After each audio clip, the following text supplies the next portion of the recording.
Hey everyone, Robert here, author of Expansion Mastery, the practical guide to living a fully engaged life. Are you ready to start living? Are you ready and willing to transform yourself and your life from ordinary to extraordinary? Welcome, my friends, to the fully engaged life.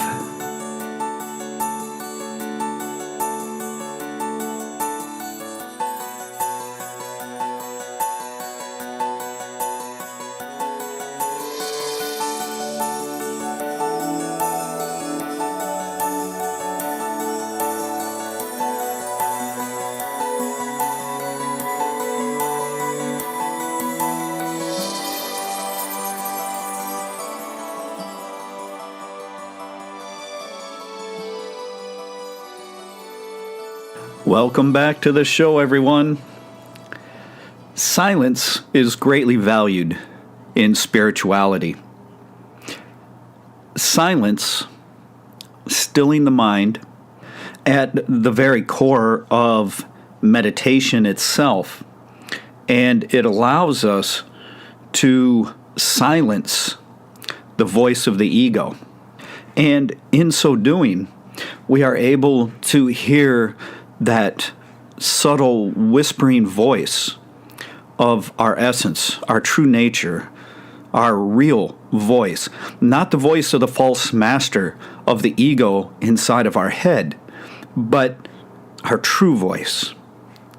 Within meditation, mental silence comes with the stillness of thoughts, and internal silence comes with a sense of contentment and authentic confidence. And the idea of no mind or mushin goes beyond this sense of stillness into something deeper. Mushin is the gateway to connect to our soul, to our true voice.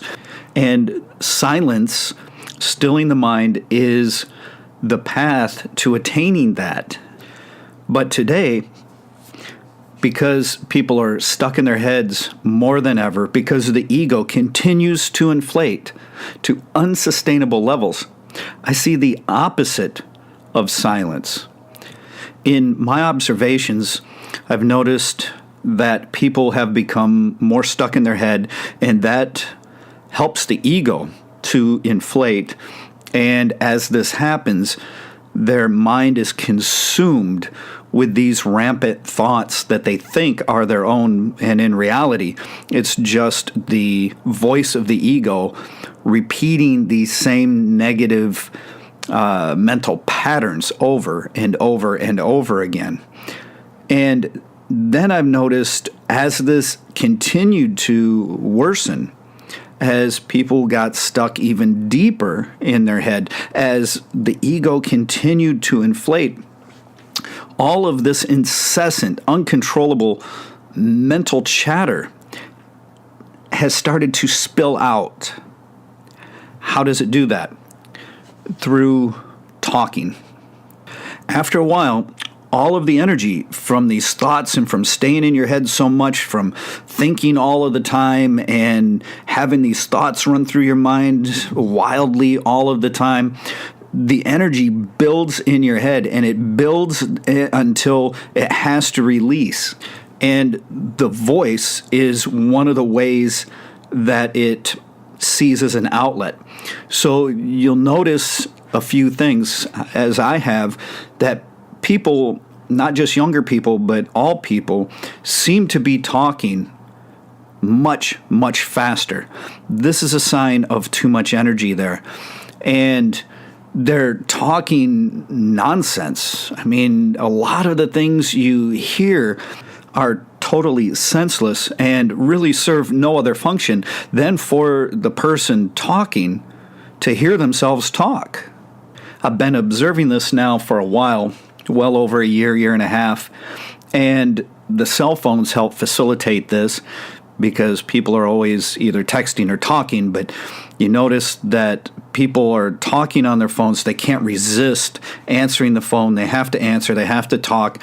I've observed people on planes that have to talk, and they're desperately, you can tell by their actions, and they just feel so tense. They're desperately going through their address book, trying to find someone they can call so they can talk to them. And one particular gentleman on a plane I was on recently was doing this, and he called person after person after person, and you could tell by the conversation that some of these people didn't even want to talk to him, that they couldn't understand why he was even contacting them. And he's trying to draw a conversation out of them, and you could tell it was senseless. It was completely pointless. It had no value to anything. And he had to maintain this calling people and trying to talk up until the time that they told him to turn everything off on the plane. I've watched people do this on shuttles to the airport. I watch people do this in restaurants as they're walking down the street, whether they're on their phone or speaking to another person. It seems like they're talking a mile a minute, and they're not really saying anything at all. And the crazy thing about it is most often the person they're speaking to isn't even paying attention because they're stuck in their own mind, absorbed in their own thoughts. There was two ladies sitting next to us when we went out to dinner one evening, and I was sitting there before my wife joined me, and I like to just observe. I watch the body language, I observe the conversations, the attitudes, the things that are going on. I observe the vibration of the place and the people as they come and go. And as I observed these ladies sitting next to us, it seemed like they were having two very different conversations, but they were speaking to each other, or maybe more accurately, they were speaking at each other. And one woman would say something, she's talking about this topic, and then the other woman would answer back about something completely different. And they were almost in this verbal, energetic battle to see who could get who to come into their conversation. And when they left, neither one had succeeded. They just kind of got up and went their own separate ways. There was a great disconnect in what was happening between them. It seems as though the more people talk, the more other people tune them out in favor of listening to their own thoughts that are spinning in their head. So, what is the point? The point is this: constant talk drains our vital energy. It drains our life force. All of the ancient spiritual masters knew this, and this is one of the reasons why silence is such an important, integral part of mental and spiritual practices. I even have martial arts grandmasters who understand this very well, and they pass this on to us as students. Did you ever wonder why so many monasteries require the monks to be silent? Because they understand the value of silence. They understand the value of maintaining their vital life force and not diminishing it through useless, senseless chatter. And see, the ego is no longer satisfied with listening to itself think over and over and over again. Now it needs to also hear itself talk over and over and over again. Do you understand the implication here? The ego is becoming stronger. This is what I'm talking about when I say it's inflating to unsustainable levels. This is how it is increasing and dominating your mind, your emotions, and even the words you speak. If you remember, we've talked a lot about the 3 secrets. This is a common core teaching in many esoteric spiritual schools. And what it's referring to is your thought/emotions, your words, get it? Your words and your actions. So we can see how the ego has already dominated the thoughts and emotions. Now it's dominating the words that people are speaking, and then it's going to dominate their actions completely. And I've already been observing this start to happen. If you understand what's happening here, all of this talk where people are listening to themselves talk is nothing more than a type of performance for an audience. Most of what's coming out of their mouths is complete bullshit. It's a projection of their mask. They're trying to come off a certain way. It's kind of like what we see many people do on Facebook, right? Is coming out to be extremely common knowledge that so many people paint this super positive lifestyle or rich lifestyle or whatever they want to project for their audience. And they build this up, and yet it holds no bearing in truth whatsoever. But then they feel all of this pressure to maintain this facade that they've created. And this is why I tell people, those of you that are connected to my personal Facebook page, not my author Facebook page, but my personal Facebook page, what I post on there is 100% transparently true. I don't post anything to project any type of lifestyle or anything else. I'm not trying to perform for an audience. I'm sharing what I'm doing. Hopefully, that allows you to see that I am a living example of what I present to you, of what I teach. But the primary purpose of that Facebook page for me is to share the things that are thrilling me about my life with my friends and family. And I really enjoy when they're able to share those things with me too. I love to know that my friends and family, the people I love, are having such a great adventure. That's awesome. So I want it to be real, though. I want it to be authentic. I don't want it to be a masquerade. But if we look, most of the time, not just on Facebook, but when talking in person to others, people are merely performing for the audience. They use their friends and family as an audience to try and project the life they wish they had or the person they wish they were onto them. And they feel if they can convince somebody else to buy into this crap, that then they feel satisfied, that they feel it's a little bit more real. Can you understand how the ego is at work here? I think it's pretty obvious, isn't it? I notice that most of the time what's happening is communication between people has broken down to something so superficial, or people are so afraid to even communicate with each other anymore that they always have to use their dogs, right? They have to walk their dog, and if they can get somebody to stop and start to pet their dog, then they can start to talk to them. But I noticed I've actually stopped, because that happens all the time out here in California, and I've stopped and I've just kind of listened and observed, and I noticed that the conversation then usually stems to the dog, and they just talk about the dog and then they go about their business. So people are no longer living vicariously through others, they're living vicariously through their dog. This is not how we're meant to be. We should be able to have an open, heartfelt conversation about something deeper than a dog. We should be able to spark up conversations with people without needing to have a dog as a prop. I make it a point to speak to people I don't know. Maybe I joke around with them. Maybe I ask them a question. I make it a point to engage them, but I engage them with something real and not merely some superficial platitude. So this is something we have to be careful of. We have to self-monitor a little bit. When you are speaking to someone else, are you being authentic? Are you being honest? Are you speaking openly?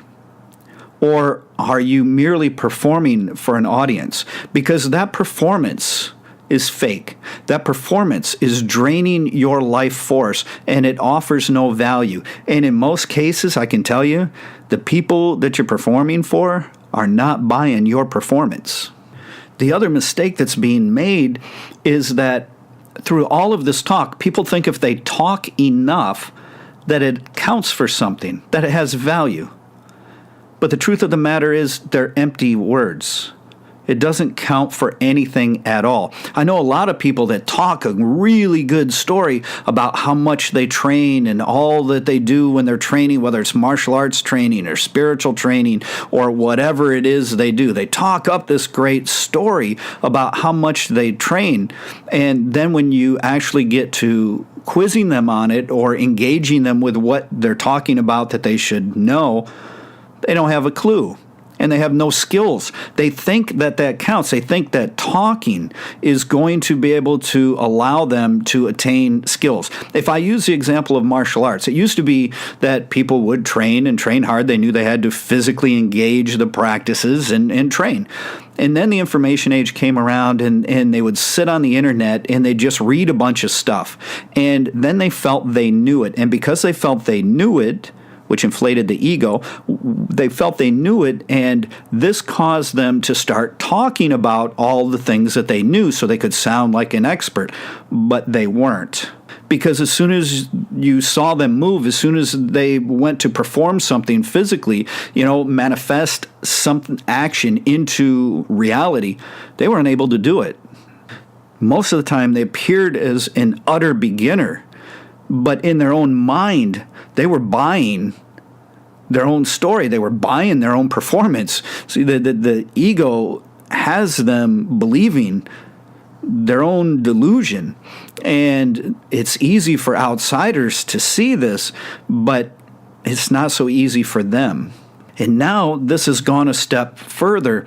So not only are they reading things and believing that they know it and can do it simply because they've read something about it, whether it's accurate or not, but now they've taken that and they're talking about it. So they're always talking and they talk up a good story, but do they ever follow through? No. Talking about something, talking about having skill does not equate to giving you skills.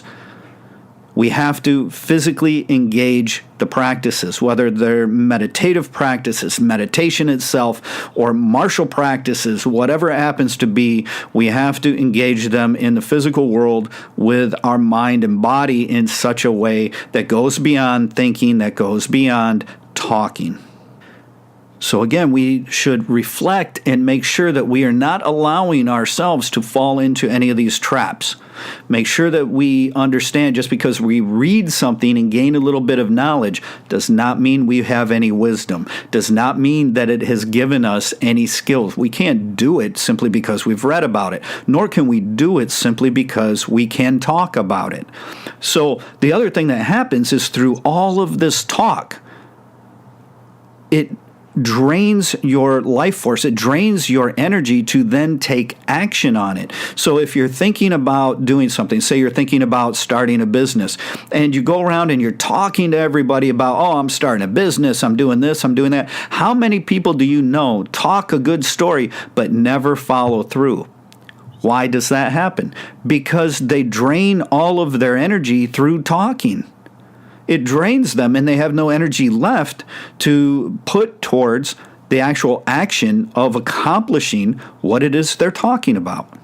People have gotten so they believe that thinking and talking is the same as doing, but nothing could be farther from the truth. Talking is not a practice. It's not training. It's essentially nothing, and indeed maybe even a negative, to where it's draining you from doing that which you aspire to do. And then we cannot accomplish anything real. If you want to start a business and you're excited about it, it's best to hold that excitement in. That excitement is energy. If you can hold that in, write your business plan, write all the things out that you need to, talk to the necessary people, but don't talk excessively about it until it's unfolding. This allows you to hold all that energy in and then use it in order to power your actions and create something real in time and space. It's said that emotions are energy in motion. Well, I would go further to say that it is not just your emotions that are energy in motion. Your thoughts are also energy in motion, but your words are also energy in motion. When we speak, we are projecting, and we are projecting vibration, which is energy. So we are literally projecting energy, which is energy in motion as we speak. So we need to realize that through projecting that energy, we are using energy.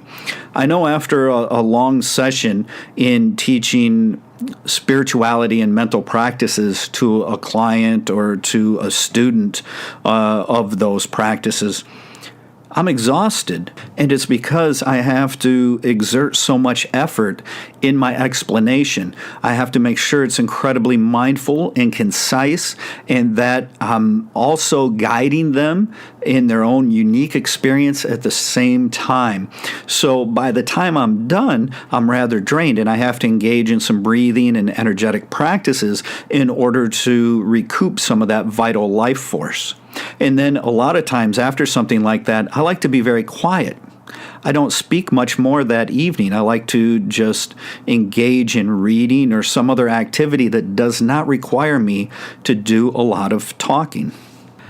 The more in tuned, the more sensitive you become to your vibration, to vibration itself, the more you can feel this. You can become aware of what you're doing with your vibration. You can become aware of feeling your vital life force and learning to maintain it, to protect it, and use it sparingly. Use it when it's important, and otherwise working on exercises and things that will help you increase it instead of mindlessly wasting it. So I'm talking about this vital force, your life force. We have to understand that we only have so much of that. We can try and, refill it a little bit and regain some, but we've got a finite amount. So the more we talk, the more we're expelling that, the more it can decrease our physical strength, our mental stamina, and even our lifespan. Another aspect of talking, which we should take note of, is the fact that, at least here in the United States, we are blessed with the constitutional right of free speech. However, having the right is not the same as being right with the things that we say. Just because we have the right to free speech doesn't mean that every single thing that comes flying out of our mouth is correct, true, or right. This is why we have advice that it's best to think before you speak. We should think, we should consider what we're saying. And if it's not truthful, if it's not authentic, if it's not spoken from wisdom, and if it's hurtful, then maybe we shouldn't say it at all. My grandmother used to have a saying that she told my brother and I all the time, and that was something extremely simple. If you don't have something good to say, don't say anything at all.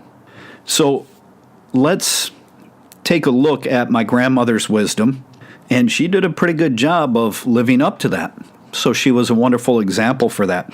So let's take a look at ourselves, shall we? And do a little introspection here. What if we were to monitor our thoughts enough to pay attention to what we were going to say, and if what we were going to say wasn't positive, if we didn't have something good to say, we just kept quiet, how much would we actually speak in a day? So imagine, and you can actually put this practice into practice. If you desire to do that, I'd kind of recommend it. You can take a log, some sort of notepad or whatever you have, or your spiritual notebook, and keep a log over a 24-hour period. And pay attention to everything you think before you say it. And if it's not something good about someone or something, you just don't say it. Instead of saying it, you write it down in your book, and just a brief note. You can just do a little hash mark or something there if you want, and then count them. But it's going to give you much better feedback if you write down the gist of what it was. You'd probably be amazed at the end of a 24-hour period, the amount of negativity that would be on those pages. And imagine if we could hold back from spewing that negative energy out into the world. Imagine if we could stop putting that on people, dampening their vibrational frequencies. And then what if we trace that back? Because we're still suffering from it, right? We're still suffering from the negativity in the form of thought.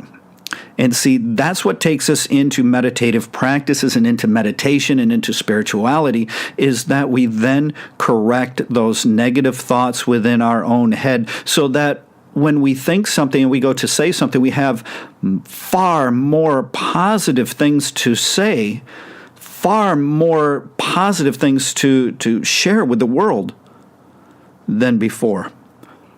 This way, we can hold our vibration higher. We can maintain that. So it's a wonderful rule of thumb, isn't it?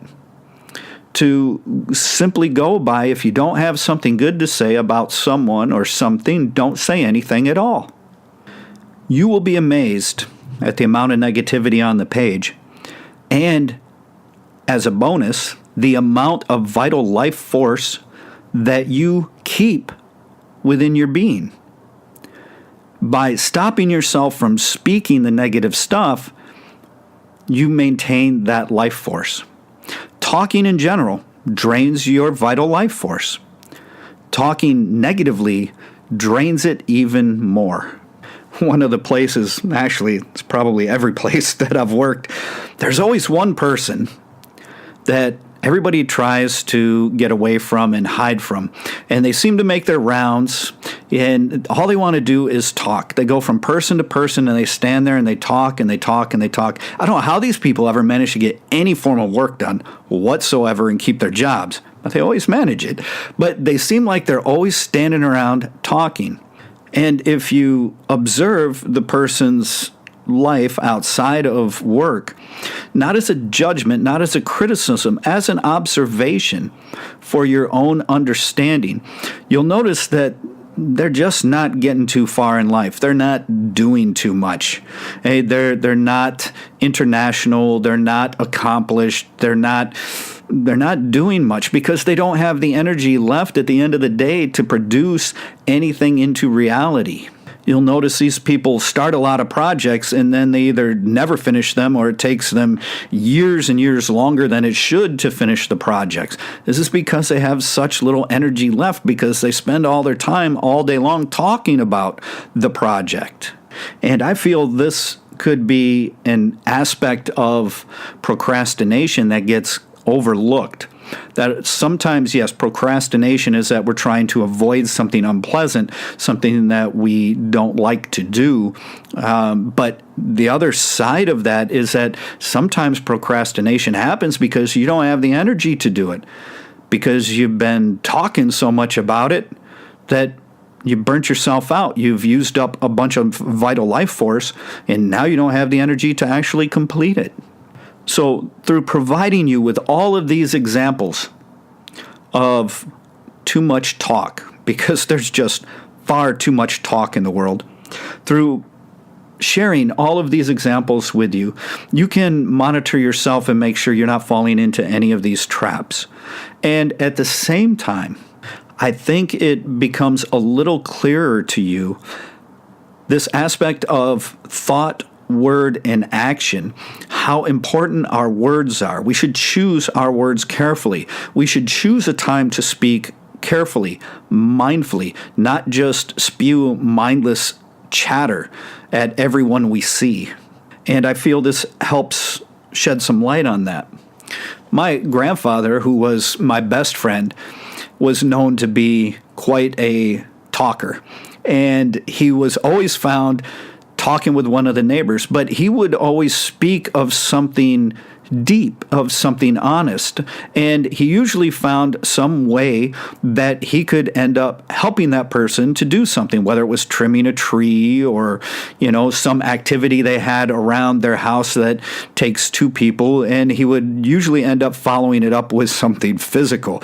He would form real connections with these people, and then as he was a guide, he would spend time alone hunting and fishing without speaking at all to reestablish his life force. When he spoke honestly, he spoke positively, and he spoke with a sense of service in mind. How can I help my neighbor? See the value in that? That's far more valuable than just talking about what breed your dog is, or talking about the weather, or some other superficial, mindless chatter, right? So this is the value of our words. Understand the energetic value that they possess.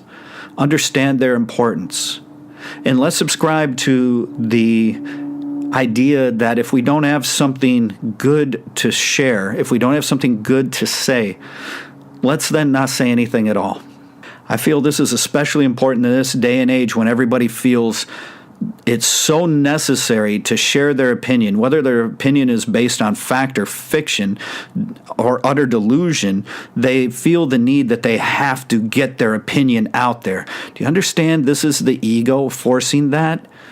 This is what we are trying to avoid. We don't want to fall victim to our own ego. So watch your words, protect your vital life force, and make sure to visit me at www.expansionmastery.com. Grab your autographed copy of Expansion Mastery, the practical guide to living a fully engaged life. And if you want to start to raise your vibration and work on improving your life force and listening to the voice of your essence, your true voice, and get away from the voice of your ego, make sure to pick up your copy of the Appreciation Mastery Program.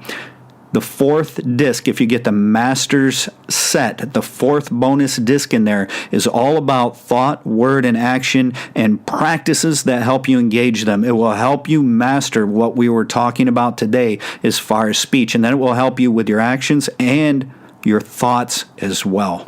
And as the holidays approach, there is no better gift than the gift of personal transformation that you can share with those that you really love. Until next time, my friends, I wish you the very best in all of your practices and your life. Take care.